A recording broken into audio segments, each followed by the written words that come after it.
The world knew them as the greatest songwriting partnership in rock history, but behind the harmony, two men were waging a silent war that would destroy everything they built together. In 1970, when Paul McCartney announced he was leaving the Beatles, millions of fans thought they knew why. They were wrong. Before we continue, if John Lennon's journey still means something to you, consider subscribing, leave a comment if this moment brought back a memory, and hit the like button so more people can rediscover the real story behind John Lennon. What happened in that recording studio on January 3, 1969, changed everything. John Lennon looked across at Paul McCartney, and for the first time in their lives, he saw not his musical brother, but his enemy. The cameras were rolling, the tape machines were spinning, and neither man realized they were recording the death of the Beatles. Tonight, we're revealing the untold story of how two working-class kids from Liverpool became musical gods, then tore each other apart in the most devastating breakup in entertainment history. This isn't just about creative differences or Yoko Ono. This is about jealousy, betrayal, and the moment when friendship became war. To understand what destroyed the Beatles, you need to go back to 1957. 14-year-old Paul McCartney walked into St. Peter's Church Fete in Woolton, Liverpool, clutching his guitar case. He'd heard about this local band called the Quarrymen, fronted by a 16-year-old troublemaker named John Lennon. Paul was nervous, but he was also hungry for something bigger than the terraced houses and factory jobs that trapped everyone else in his neighborhood. When Paul started playing 20-flight rock on his left-handed guitar, flipping the strings upside down, John Lennon stopped mid-conversation. Later, John's friend Evan Vaughan would say he'd never seen Lennon look at anyone the way he looked at McCartney that afternoon. It wasn't just admiration, it was recognition. Here was someone who understood music the way John did, someone who could match his ambition note for note. Within weeks, Paul was in the band.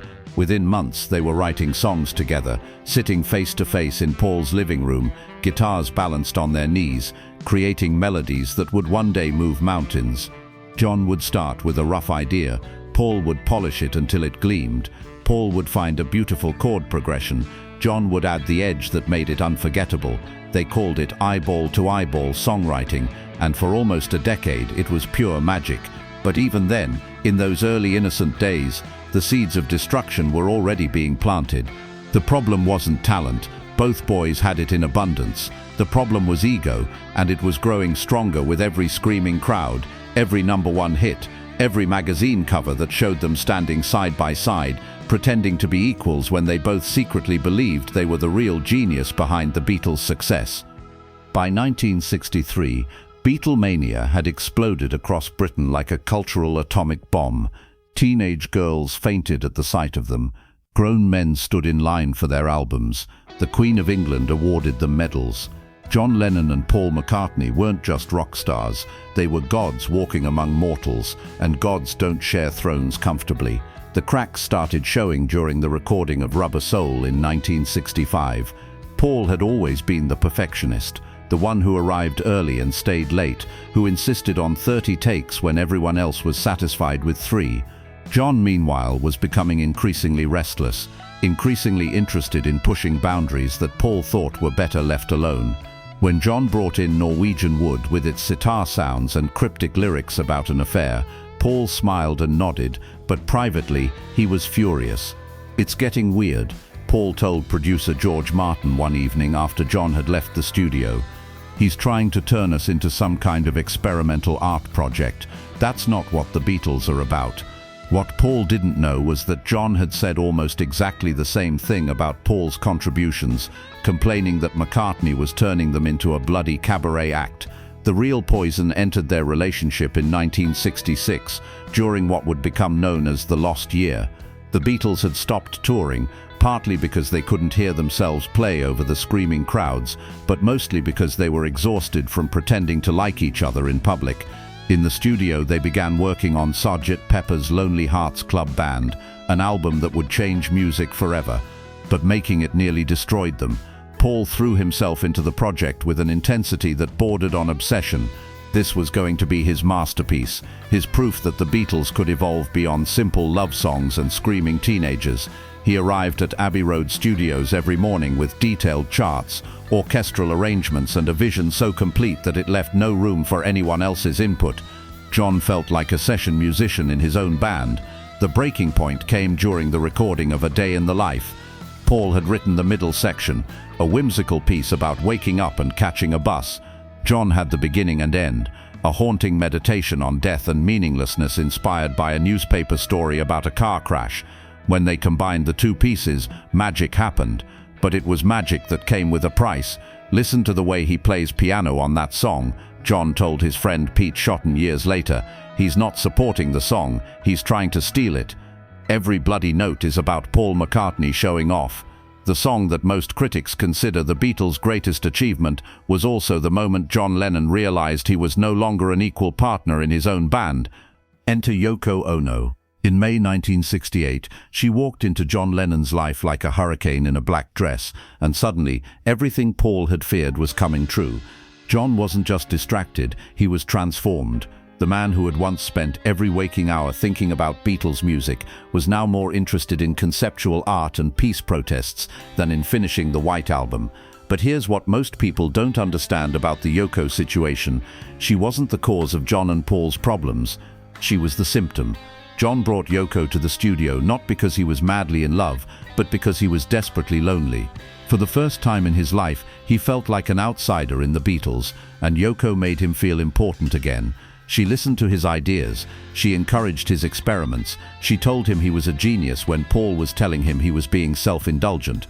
Paul tried to be diplomatic about Yoko's presence at first. He smiled when she sat at John's feet during recording sessions. He said nothing when she offered opinions about arrangements. He even defended her to reporters who asked rude questions. But privately, Paul was seething. The unspoken rule had always been that the Beatles' studio was sacred space, off-limits to wives and girlfriends. Now that rule was broken, and Paul knew that if he complained, he'd look petty and jealous. The situation exploded during the sessions for Get Back in January 1969. The plan was simple: return to their roots, strip away the orchestras and the overdubs, and just be four guys playing rock and roll. What actually happened was the most uncomfortable month in rock history, all captured on film by director Michael Lindsay Hogg. The cameras caught everything. John arriving late, if at all, more interested in holding hands with Yoko than in holding a guitar. Paul trying desperately to keep the band motivated, his forced cheerfulness becoming more strained with each passing day. George Harrison finally snapping and walking out, fed up with being treated like a sideman by two men who were too busy fighting each other to notice anyone else in the room. Paul was being very domineering, Harrison said years later. He was telling everyone what to play, when to play it, how to play it. John was just sitting there, letting it happen, because his head was somewhere else entirely. It wasn't the Beatles anymore. It was Paul McCartney and his backing band, with John Lennon as a very expensive extra. The moment that killed the Beatles happened on January 13th, during an argument about the tempo of Two of Us. Paul wanted it faster, John wanted it slower. For 10 minutes they argued back and forth, their voices getting louder, their words getting sharper, until finally John stood up and said, "Maybe you should just make your own bloody album, Paul. Seems like that's what you want anyway." The studio went silent. Even Yoko looked uncomfortable. Paul's face went white, then red, then white again. When he finally spoke, his voice was barely a whisper. "Maybe I will." What happened next was the strangest period in Beatles history. They finished the Let It Be sessions, but it felt like a funeral.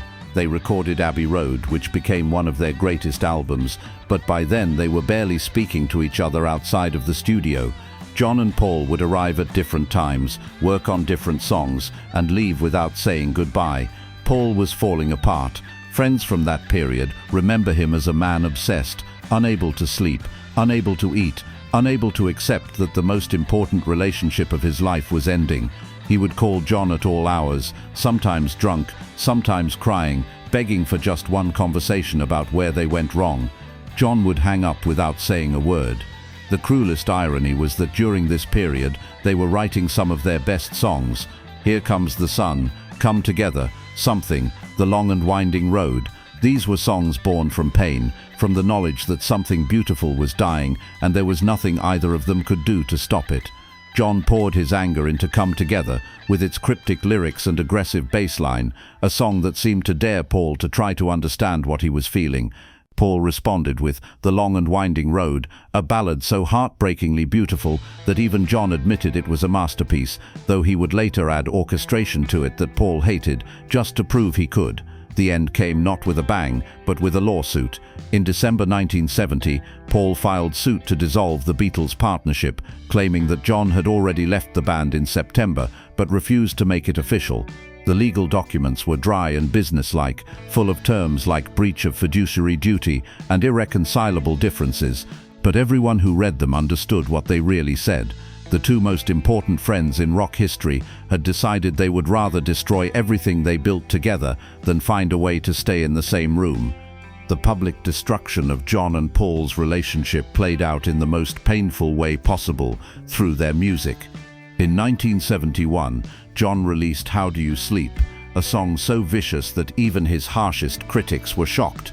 Over a grinding guitar riff, John sang about Paul's supposed mediocrity, his pretty face, and his Yesterday songs, with backing vocals that sneered, "How do you sleep at night?" The song was pure character assassination set to music, and it worked. Radio stations played it constantly, critics called it brilliant, fans took sides. But the person it hurt most was sitting in his Scottish farm, listening to his former best friend destroy him on the radio. Paul's response came in the form of silence. While John gave interviews calling him a spoiled child and musically dead, Paul said nothing. While John posed for magazine covers with Yoko, making statements about art and politics and the future of music, Paul retreated to his family and tried to pretend that the most important chapter of his life had never happened. But silence, as John would learn, can be the most devastating weapon of all. By 1972, John was calling Paul again, drunk and desperate, trying to bridge a gap that his own anger had made unbridgeable. "I said things," John would tell friends. "I said things I can't take back." Paul would listen to these late-night calls, sometimes for hours, but he never forgave. The damage was too deep, the betrayal too complete. The tragedy of John and Paul's relationship wasn't just that they stopped being friends, it was that they stopped being themselves. John spent the rest of his life trying to prove he didn't need Paul, writing increasingly experimental music that fewer and fewer people understood or cared about. Paul spent his time trying to prove that he was more than just the pretty Beatle, forming Wings and touring constantly, chasing the approval that John's friendship had once given him automatically. In December 1980, John Lennon was murdered outside his New York apartment building. Paul learned about it on the phone, in the middle of the night, from a journalist who wanted a quote about his friend. Paul's immediate response was confusion. What friend? John and I weren't friends. But then the reality hit him.